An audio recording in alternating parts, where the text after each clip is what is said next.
챕터 2 발표를 시작하겠습니다.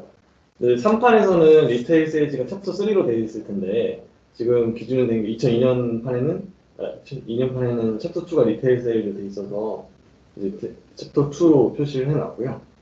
그래서 이 리테일 세일즈는 이제 앞서 이제 다양한 이론들을 이제 이어서 실제 사례를 정말 처음으로 접목을 해보는 챕터가 되겠습니다. 그래서 그 챕터 2 리테일 세일즈가 그 분량이 좀 많은 편이었는데요. 그래서 30분 내로 다 담기는 어려울 것 같아서 그 중에서 좀 제가 흥미롭게 봤던 부분들을 추려가지고 좀 내용을 준비를 해 보았고요. 그래서 처음에 말씀드릴 거는 이제 디멘저널 디자인의 4단계 프로세스로 설명을 드릴 거고, 그 다음에 여기서 얘기하고 있는 리테일 세일즈에서 일어난 케이스 스터디, 그리고 팩트리스 팩트 테이블과 그리고 이제 논송이 스키마와 이제 아까 비판했던 그 내용들이 여기서 다시 나오기 때문에 그걸 다시 언급하고 정리하는 것으로 진행을 하도록 하겠습니다. 그럼 이제 처음으로 그 4단계의 이제 디멘셔널 디자인 프로세스를 말씀을 드릴 건데요. 저자는 이제 이 4단계를 다음과 같이 얘기를 하고 있었습니다. 그래서 비즈니스 프로세스를 선택을 해서 그레인을 이제 선언하고 디멘전과 팩트를 이제 각각 분별을 하는, 판단을 하는. 네. 당연한 얘기죠. 네, 굉장히 당연한 얘기를 하고 있는데요. 그런데 이제 이 부분이 굉장히 당연하게 느껴지지만 놓치는 부분들이 생기게 되고 이것들이 나중에 가서 굉장히 헤매게 되는 원인이 되기 때문에 다시 기초부터 다시 보는 것으로 좀 말씀을 드려보도록 하겠습니다. 그래서 첫 번째로 그 비즈니스 프로젝트 선택하는 단계부터 말씀을 드리려고 하는데요.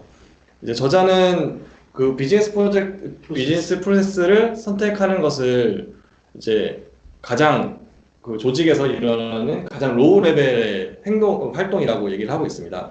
그래서 주문을 접수하든지 아니면은 뭐 고객, 여기서는 학생이라고 되어 있는데 고객을 등록한다든지 아니면은 인보이스 계산서를 발행하는 굉장히 하나하나의 낮은 기초적인 이제 동작을 얘기를 하고 있고요.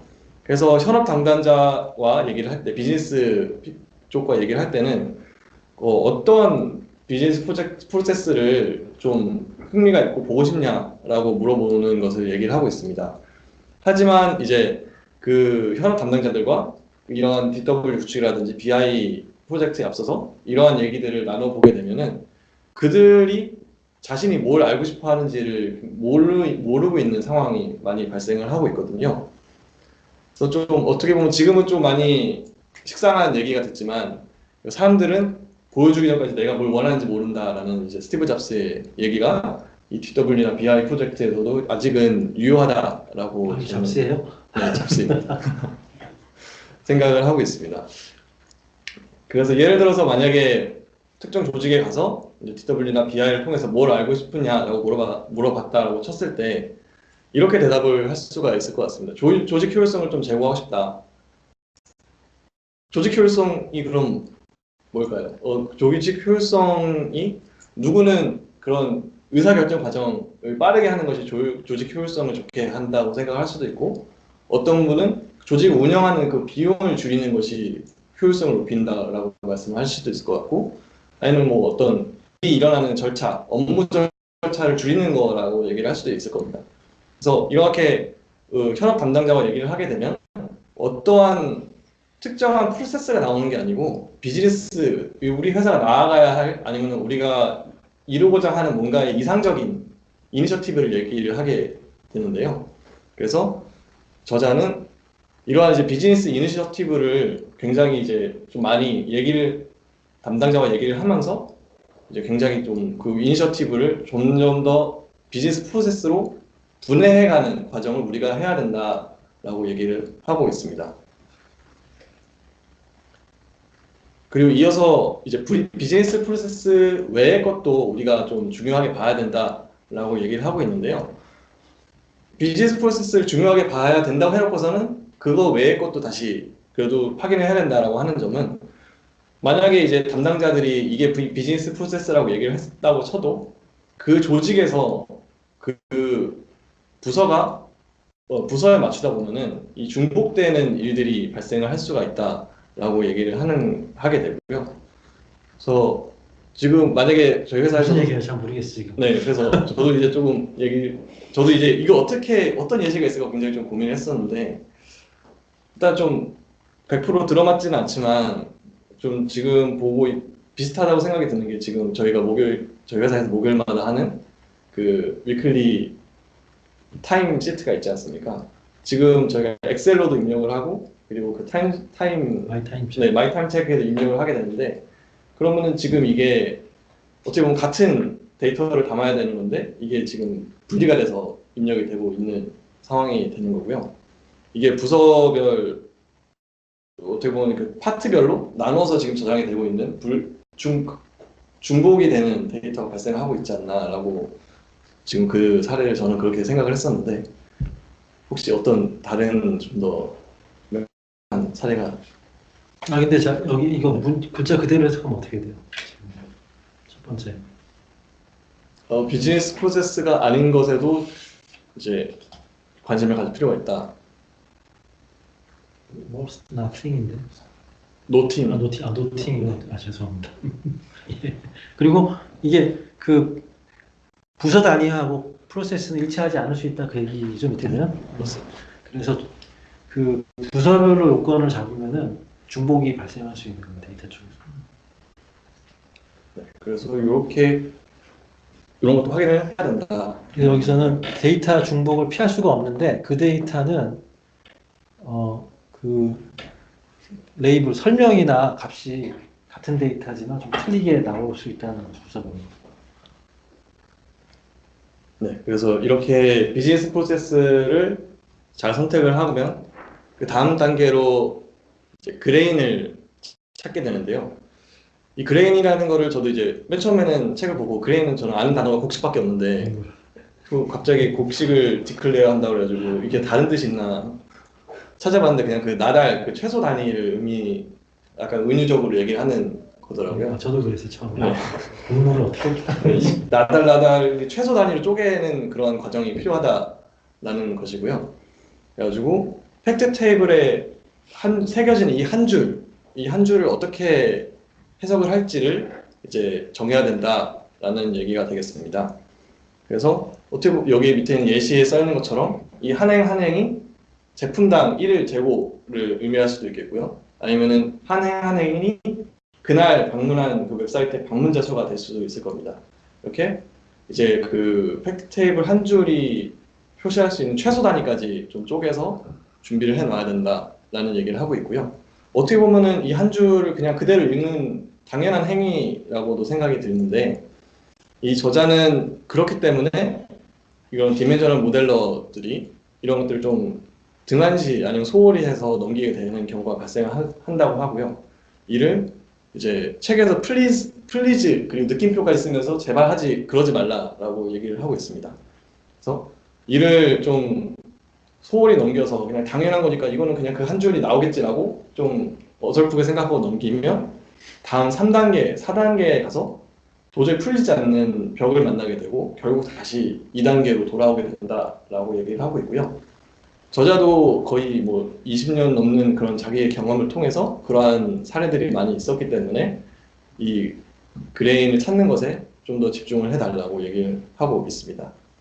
만약 그렇지 못한다면 이제 이 디멘전 설계에 잘못된 로그 팩트가 온다든지 아니면은 좀 제자리 걸음을 하게 되는 그러한 어려움을 발생이 될 수 있다라고 하고 있고요. 이 관계자들, 뭐 비즈니스 담당자뿐만 아니라 이런 기술자들 사이에서 이 그레인을 어떻게 좀 선언을 할지에 대해서 좀 많은 고민이 필요하다라는 것을 얘기를 하고 있습니다. 그 다음 단계는 이제 디멘전을 확인하는 단계가 되겠는데요. 이 저자는 이제 그레인 2단계에서 그레인을 잘 좀 확보를 했다면 좀 쉽게 넘어갈 수 있다라고 얘기를 하고 있습니다. 그래서 좀 한 줄을 우리가 이제 가지게 된 그런 그 팩트 테이블의 로우 한 줄을 이제 좀 잘 읽으면 된다. 해석을 좀 디스크라이브 하면 된다라고 하는데, 쉽게 말하면 그냥 육하 원칙으로 표현을 할 수도 있게 된다고 합니다. 그래서 그 팩트 테이블 한 줄을 이렇게도 볼 수도 있을 건데요. 그냥 어떤 파리바게뜨 강남점의 데이터를 이제 한 줄로 표현을 했다 치면은 데이터 이제 고객 A가 1월 3일에 강남점에서 피자빵을 3개 구매했다라는 이 표현으로도 서술을 할 수가 있을 거고요.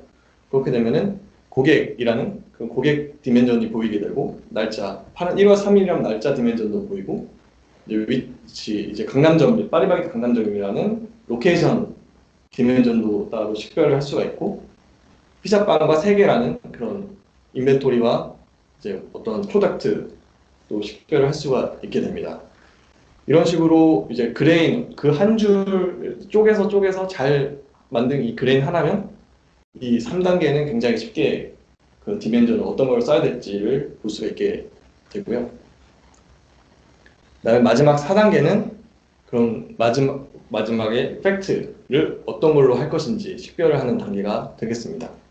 그래서 이 팩트야말로 이제 그 비즈니스 담당자 현업분들이 가장 관심 있어 하고 좀 분석을 하고자 하는 데이터가 될 건데요. 바로 수치, 쉽게 말하면 그냥 수치가 되겠고, 좀 더 풀어서 말하면은 이 지금 가장 우리가 쪼개낸 비즈니스 프로세스에서 나타나는 측정하게 되는 값이 되겠습니다. 그래서 뭐 수량이나 뭐 개수 아니면 기간 아니면 금액 같이 대부분 뭐 숫자로 표현이 되는 값이 되겠고요. 이 또한 이제 스텝 2에서 좀 정의한 그레인의 기초가 되어야 된다라고 이제 저자는 얘기를 하고 있습니다. 그래서 저자가 이제 앞서서 그레인 스텝 2에서 그레인을 식별하는 데 굉장히 좀 많은 강조를 했었는데 이 그레인만 잘 분류가 된다면 스텝 3와 스텝 4는 어떻게 보면 좀 수월하게 넘어갈 수 있다는 것을 좀 알 수가 있었고요. 그래서 이 4단계를 좀 정리를 하자면 이 그림으로 나타낼 수가 있을 것 같습니다. 그래서 디멘저널 모델링은 비즈니스 프로세스를 찾고 그레인을 이제 정의하고 디멘전과 팩트를 식별하는 이 4단계로 되어 있는데 이 어떻게 보면 이 단순한 4단계가 비즈니스의 요구와 그리고 지금 데이터를 좀 이상적으로 만들어내고자 하는 기술자의 그런 막 욕구가 있을 텐데 이 사이에서 좀 절충안을 찾아야 된다라는 것이 됩니다. 데이터 리얼리티는 실제 발생하는 데이터가 저렇게 발생하냐고. 그래서 이제 어떻게 보면 이 비즈니스에서 데이터에서 집중을 하게 되면 그 비즈니스 현업 담당자들이 활용하기 어려운, 어떻게 보면 해석하기 어려운 결과로 발생을 하게 돼서 결국은 이제 아까 말씀하신 것처럼 결국 뭐 몇억, 몇십억 뭐 만들어 놓고는 10%도 안 쓰게 되는 결과물이 나올 수도 있고요.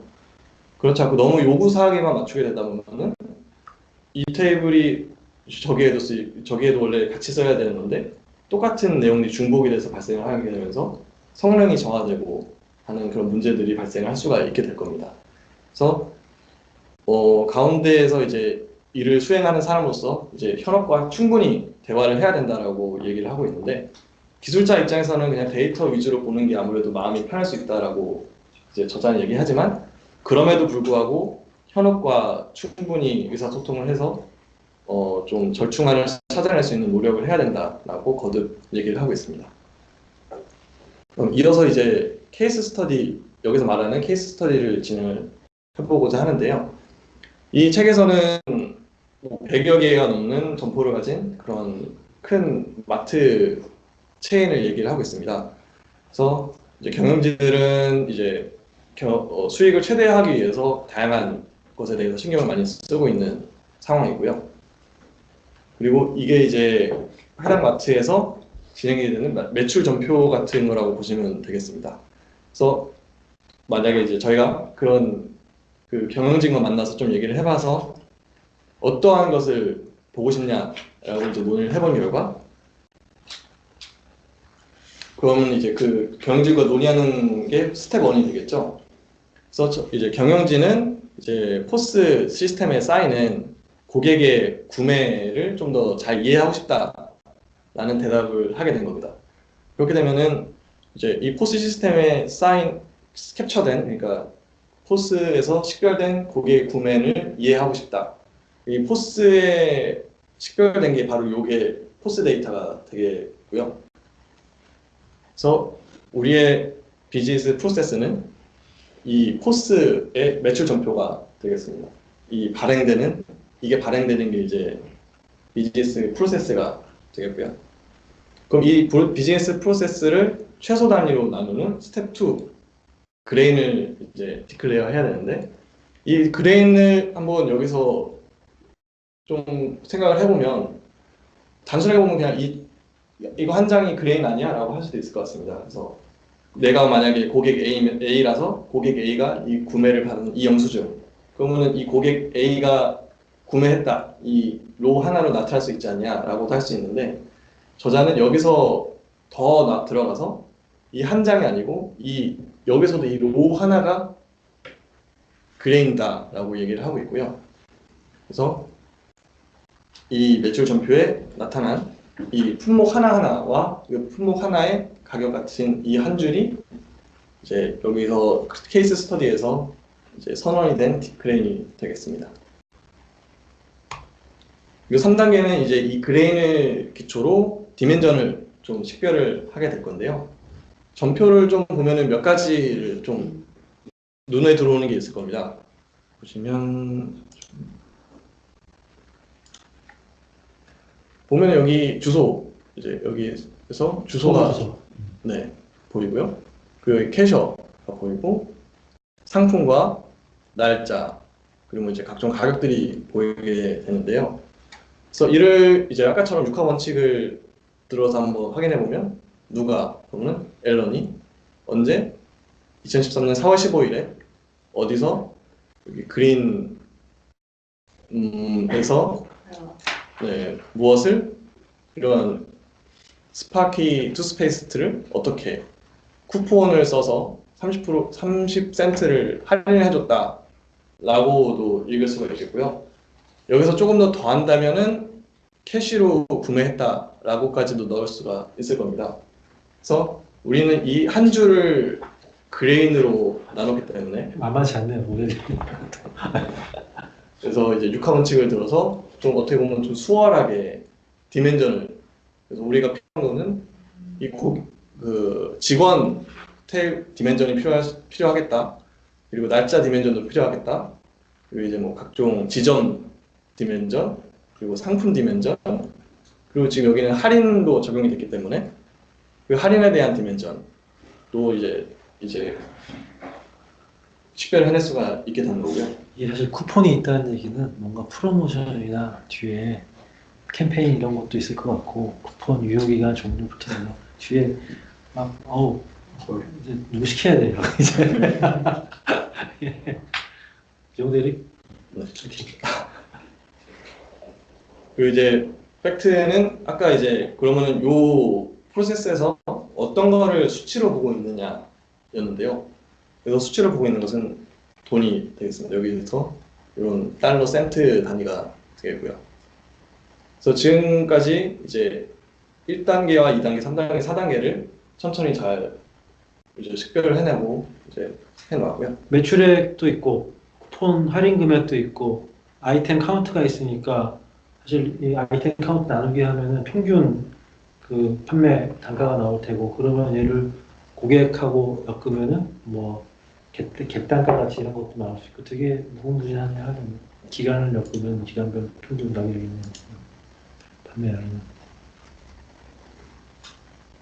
그래서 이제 책에서는 이 스텝도 하나하나씩을 지나가면서 디멘전을 어떻게 만들고 구성하는 것까지 다 일일이 설명을 해주고 있는데요. 그것까지 다 얘기하게 되면 벌써 지금 20분이 지났는데 이제 더 시간을 많이 투자해야 돼서 우리는 시간 없습니다. 그 디멘전을 만드는 것은 이제 책에서 나중에 혹시나 이제 보시면 될 것 같고요. 그래서 이 4단계 스텝을 거쳐서 나온 결과물은 이 구조가 되겠습니다. 그래서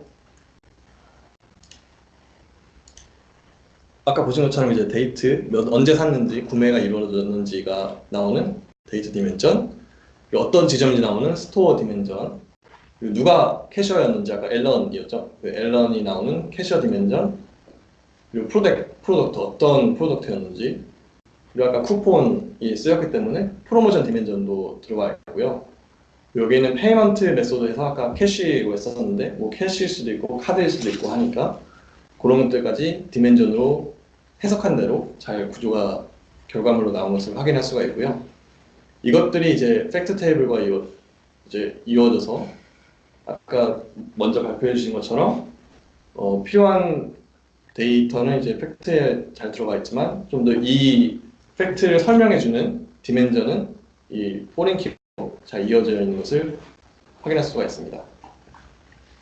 그래서 이 완성된 팩트 테이블과 디멘전을 통해서 적절히 쿼리를 실행하게 되면 이제 주마다 프로모션이 어떤 게 있었고 그러면은 이게 얼마 그 주에 어떠한 매출이 발생을 했는지를 잘 확인할 수가 있다라는 것이 이제 저자가 얘기하고 있는 내용이고요.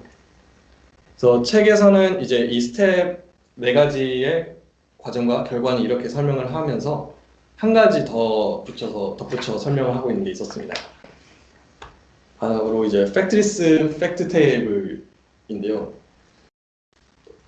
이걸 그대로 해석하면은 사실 없는 사실 테이블, 어떻게 보면 말이 안 되는 얘기가 되는데, 우리는 이제 앞서서 네 번째 스텝에서 팩트를 이제 식별한 적이 있습니다. 그래서 이 팩트 리스트라는 것은 그 스텝 4에서 얘기했던 팩트가 없다라는 것이 되겠는데요. 그래서 프로모션 커버리지 팩트를 보면 데이트 키, 프로덕션, 스토어, 프로모션 키는 있지만 저희가 아까 팩트로 봤던 금액, 어마운트가 들어가 있지 않습니다. 그래서 앞선 팩트에서는 여기에 세일즈 퀀티티나 유닛 프라이스 같은 우리가 아까 측정했던 여기 스텝 4에서 선언했던 팩트가 들어가 있는데요. 근데 지금 이 프로모션 커버리지 팩트에는 우리가 선언했던 금액이나 퀀티티 같은 팩트가 들어가 있지 않습니다. 그렇기 때문에 이제 팩트리스 팩트 테이블이라고 얘기를 하고 있고요.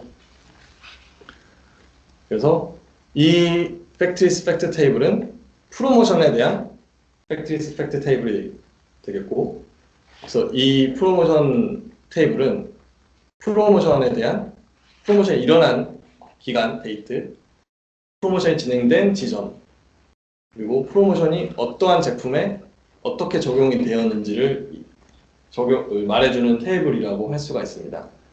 근데 결국 금액이나 이런 것들이 없는 이 팩트리스 팩트 테이블 어디에 쓸 수 있을까, 그리고 왜 필요할까를 이제 다음에 설명을 드리려고 하는데요.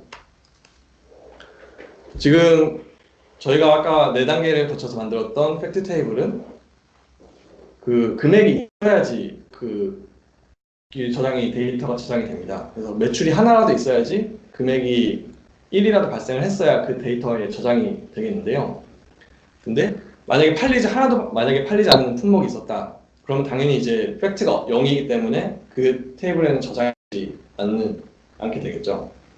근데 만약에 이러한 리테일 지금 거의 100개가 넘는 지점을 운영하고 있고 6만 개가 넘는 뭐 그런 프로덕트들가 있는 이제 체인점인데 야심차게 크리스마스 이번에 막 할인 정책을 했다고 생각을 하면은 이게 어느 정도의 매출이 일어날 거라는 예상 전략과 뭐 그런 기획 앞에서 진행을 했을 건데요. 이러한 대대적인 프로모션에서도 하나도 팔리지 않는 제품이 있을 수가 있습니다. 근데 이러한 제품, 하나도 팔리지 않는 제품은 그 팩트 테이블에서는 금액이 없기 때문에 잡히지가 않게 되거든요. 그래서 프로모션에 대한 효과를 좀 측정을 하고 싶은데 그런 검색을 하게 되면은 그렇게 아예 효과가 없어서 팔리지 않은 제품은 해당 테이블에서는 식별을 하기가 어렵게 됩니다. 뭐 물건이 한 100개밖에 없어서 다 내가 기억할 수 있는 정도라면은 그냥 그거 안 팔렸다라고 바로 알 수 있지만 수백 개가 넘는 지점에 수만 개가 넘는 제품들이 있는 상황에서는 이 팔리지 않은 제품 몇 개를 골라내기가 굉장히 어렵게 되는데요.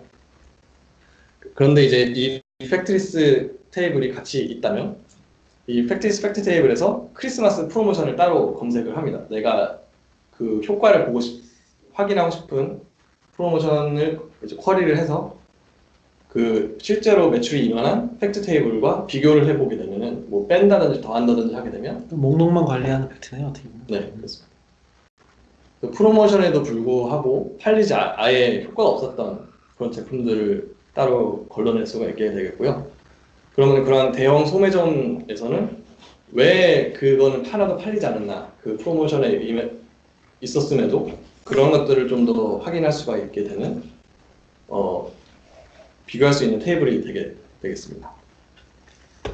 그리고 이제 저자는 앞서 챕터에서도 좀 많이 언급을 했지만 눈송이 스키마와 그 정교화에 대해서 굉장히 안 좋게 얘기를 하고 있는데요. 그래서 데이터 모델러라면은 이제 정교화되지 않고 좀 플랫한 디멘저 테이블을 보면, 그리고 이제 그런 테이블에는 이제 굉장히 많은 텍스트들이 박혀 있을 겁니다. 뭐 휴일 아니고 뭐 제품명이 박혀 있고 이런 데이터들에 굉장히 불편함을 느끼게 될 거라고 얘기를 하면서 아마 이런 걸 만들지 않을까라고 얘기를 하고 있는데요. 이게 지금 정교화가 좀 많이 들어간 눈송이 스키마입니다. 하지만 이제 저자는 이제 요 세 가지, 대표적으로 이제 세 가지를 언급하면서 이러지 말라라고, 이렇게 정교화랑 눈송이 스키마는 좀 피하라고 얘기를 하고 있는데요. 첫 번째로는 우리가 같이 일하게 될 그런 현업 담당자들이 이 구조를 보고는 도저히 이해하기 어려울 거다라고 얘기를 하고 있습니다. 그럼 배경 지식이, IT나 DB에 대해서 배경 지식이 없는 분들이 이렇게 좀 쪼개진 이러한 눈송이 스키마를 보고 뭔가 쿼리를 해야 된다든지 그러한 경우가 생기게 된다면 그들은 이제 굉장히 활용이 어려워지게 되고 결국은 좀 등한시 좀 사용하지 않게 되는 그러한 DW가 되게 될 거다라는 것이고요.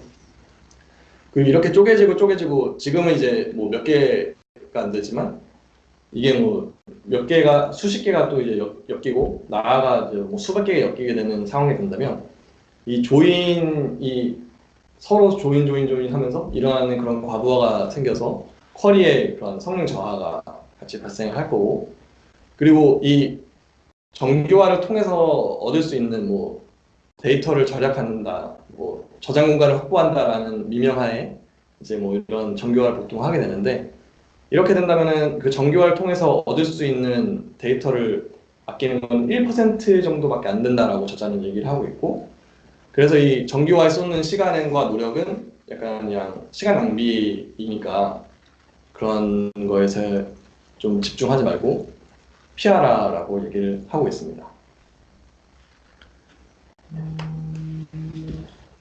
지금까지 이제 모델링의 4단계, 그리고 이제 그 4단계를 사례로 한번 직접 보고, 그리고 팩트리스 팩트 테이블, 그리고 눈송이 스키마와 그런 정규화에 대해서 제가 이 챕터에서 좀 흥미롭게 봤던 몇 가지를 살펴봤었는데요. 그 중에서 이제 마지막으로 한 가지를 서머리로 한다면 저는 이 그림으로 이 챕터를 마무리를 하고자 합니다. 그래서 이 그림은 디멘전 모델의 그 4가지 단계와 아까 말씀드렸던 현업의 요구, 그리고 이제 실제 데이터와의 간극을 좀 보여주고 있다라고 저는 생각을 하고 있고, 그래서 DW를 구축하는 모델러로서 이 간극을 최대한 줄이고 효율적으로 설계를 함과 동시에 비즈니스 현업 담당자가 사용할 수 있게끔 만드는 그런 고민을 해야 되지 않을까라는 결과를 얻고 이제 발표를 마치도록 하겠습니다. 질문 없으신가요? 있죠. 네, 하시죠. 네. 실제 프로젝트를 해보시면 네. 스텝 2하고 스텝 4가 나눠서 될 수 없는 단계일 것 같아요. 백 해야죠, 백. 백. 그러니까 2 갔다 4 갔다가 그리고 다시 2 갔다 4 갔다를 하지 않으면 사실 그런 경우는 많이 드물고요. 힘들었던 경우는 양이 큰 경우에 문제가 많이 생겨요. 이 디멘저널 모델이 이렇게 어렵지 않거든요, 보면은. 그리고는 나중에 ETL이 힘들었지 모델 자체는 뭐 그렇게 어렵지 않은데, 문제는 아까 상품 디멘저, 리테일 좀 우리가 거래하는 리테일들은 상품 마스터가 100만 건이 넘어요. 레코드가 그 100만 건이 품종별로 같은 상품인데 패킹이 틀리거나 뭐 등등등 변경권 매주 새로 다시 묶어서 내놓거든요. 그런 거 어떻게 관리할래? 그러면은 그냥 사실 별로 깝깝해지고, 팩트리스트, 팩트 테이블 잘 얘기했는데 팩트 테이블 종류가 몇 가지 있어요. 여기 뭐 무슨 지금 얘기한 건 트랜잭션 팩트 테이블, 발생할 때만 쓰는 팩트 테이블은 단순하자면 이런 게 있고 팩트리스트는 디멘전인데. 팩트잖아. 사실 팩트리스트 팩트 해놓고 디멘전 그런 것도 있고 뭐 스냅샷 팩트 테이블도 있고 큐뮬레이티드 스냅샷 그래서 계속 업데이트 치면서 가는 팩트도 있고 몇 가지 있는데 그런 게 사이즈 작을 때는 그냥 만들면 돼요 그냥. 근데 커지면 문제가 생기더라고요. 그리고 아까 저는 보면서 다시 한번 좀 보면서 비즈니스 프로세스 잡을 때에 프로세스도 가장 낮은 수준의 액티비티를 찾아보라고 하는 게 좀 인상 깊었어요. 데이터뿐만 아니고 프로세스 낮은 거 잡으면 자연스럽게 데이터 잡히지 않나 그 생각이 들어가지고 그때마다 실제 스노플레이크를 안 쓰세요 프로젝트에서? 안 쓸 수가 없을 것 같은데. 뭐 그때그때 다 다르죠. 근데 통으로 하는 게 좀 편하긴 편합니다. 이 사람이 정통이긴 정통이에요. 그러니까 나도 그게 의심가. 그 전에 이렇게 이노? 걔한테 인문 네. 우리가 이렇게 많이 익숙해져서 나도 모르게 모르는 사람에도 불구하고 익숙해져 있는지 모르겠지만 부장님은 정통 데이터베이스 그런 것도 전문가니까. 아닌데도 불구하고 네 너무 그런 거 그러니까 말 용어도 그렇잖아요. DW라는 게 창고형 뭐 마트라고 하면 예. 마트를 만들잖아요. 편의점 같은 거 이렇게 만들잖아요. 이 단계의 의미가 사실은 그 음모니 얘기하는 그 구조에 더 적합한 첫 워딩 그 네이밍 자체가 그런 것 같은데 저하고 싸우자는 말씀이시죠? 이러고 싸웠어요 옛날에는 이제 CIF로 가야 된다. 무슨 소리냐. 디멘저널 모델로 하면 다 해결되는데 왜 굳이 통합 DB를 만들어야 되냐. 그리고 만들어 놓고 쓰지도 않을 거 왜 하냐 막 싸우고. 그래도 왠지 모아야 될 것 같고 필요할 때 마트를 만들면 될 것 같아요. 그렇죠. 네. 네, 근데 아닙니다. 안 그러려면 그때 마트는 아니지만 마트 같은 애를 DW로 구성해야 되는 거잖아요.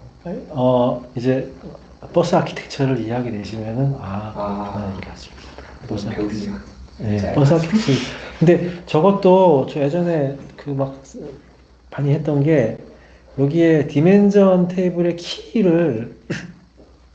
키가 비즈니스 키가 있고 그 아티피셜 키, 서로게이트 키라고 하잖아요. 아까 챕터 1에서 물어보려고 네. 했는데 예. 미안해서 그 비즈니스 키는 보통 업무 시스템에 쓰는 코드를 얘기를 해요. 비즈니스 키는 보통은 캐릭터예요. 보통은 캐릭터. 근데 서로게이트 키, 아티피셜 키는 보통 1년 번에 인티저로 구성이 됩니다. 근데 그게 특히 MSTR 같은 툴을 쓰거나 아니면은 현업 담당자들은 코드를 더 편하게 생각하기 때문에 코드를 쓰려고 해요. 근데 그게 성능에서는 나중에 유연성 성능에서는 엄청 차이를 보는 게 예를 들어서 그 일자는 다 들어가잖아요. 그죠? 근데 그 일자를 데이트 타임 포맷으로 넣으면은 바이트가 8바이트? 뭐 이렇게 들어가요. 그게 1억 건이면은 8바이트 곱하기 1억이에요. 근데 이거를 인티저로 YYMMDD로 해가지고 박아놓으면은 2바이트로 가능해요. 그게 1억 건이거든요. 8바이트로 1억 건, 2바이트로 1억 건. 그런 테이블이 30개, 40개. 그러면 사이즈와 쿼리 퍼포먼스가 눈에 띄게 차이가 나요.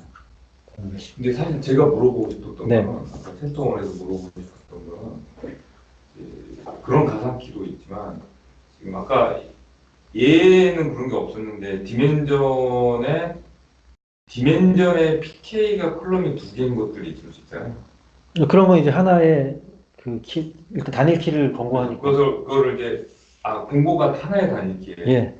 그래야지 한 컬럼만 꽂히잖아요, 팩트에. 1억 건, 2억 건짜리가. 그게 2컬럼 가는 거, 한 컬럼하고 또 사이즈가 차이가 나는 거죠.